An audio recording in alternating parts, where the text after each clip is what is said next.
السلام عليكم ورحمة الله وبركاته. ازيكم يا حبايب قلب ام سوزي؟ عاملين ايه النهارده يا حبايب قلبي؟ بقى العيال كانوا سهرانين على السطح ومفحكشين الركنه زي ما انتم شايفين كده. قلت بقى ايه، هطلع على السطح ايه اروق الركنه يا حبايبي والم الغسيل بتاعي بالمره واكنس السطح ورايا. مش بقى باللايك والاشتراك وتفعيل الجرس عشان يوصلكوا كل جديد.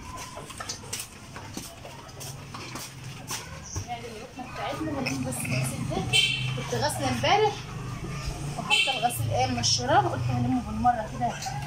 طبعا فانا هلم اللي هو على الركنه ده يا حبايبي. الدنيا كانت شاكيه وانا عملت على الركنه، مش شطه على الركنه من بره من جوه. هنفر بقى الركنه وانضفها.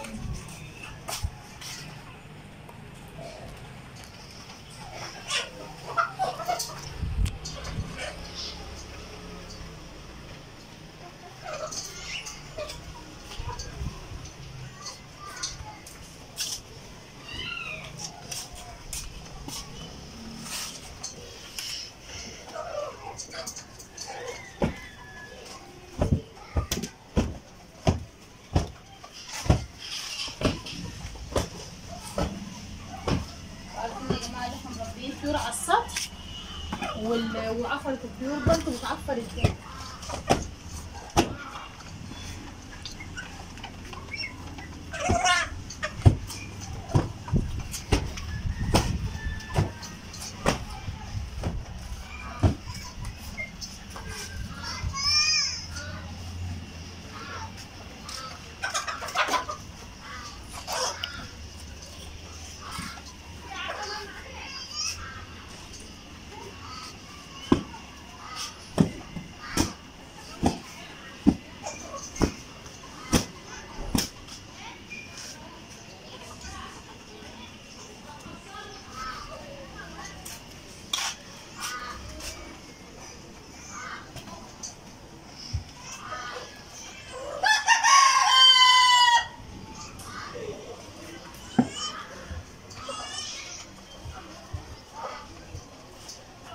دي بتصوت الركن اهو زي ما انتم شايفين كده.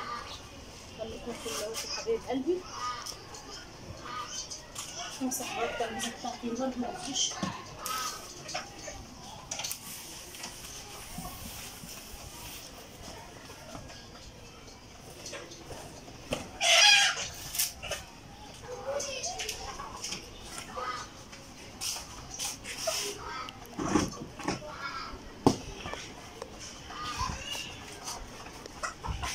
نجيب بقى المقشه ونمسح.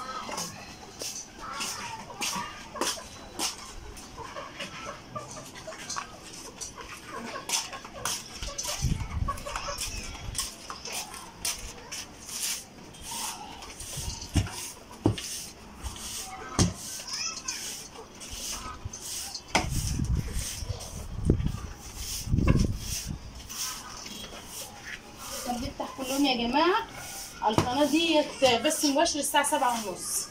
ادخلوا كده ونوروني.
بحب السطح يكون نظيف، عشان ايه لما العيال تطلع تسهر كده يبقى نضيف وجميل كده يا حبايب قلبي. واحنا برضو عيلتنا كلها على السطح نحب نتروق كده ونضيف.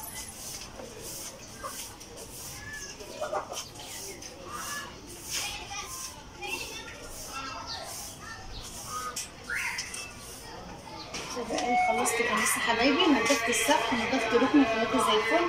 هلم بقى الغسيل بتاعي. احنا كان عندنا الدنيا بتمطر، الدنيا كانت بتشتي، فدخلت كل الغسيل جوه.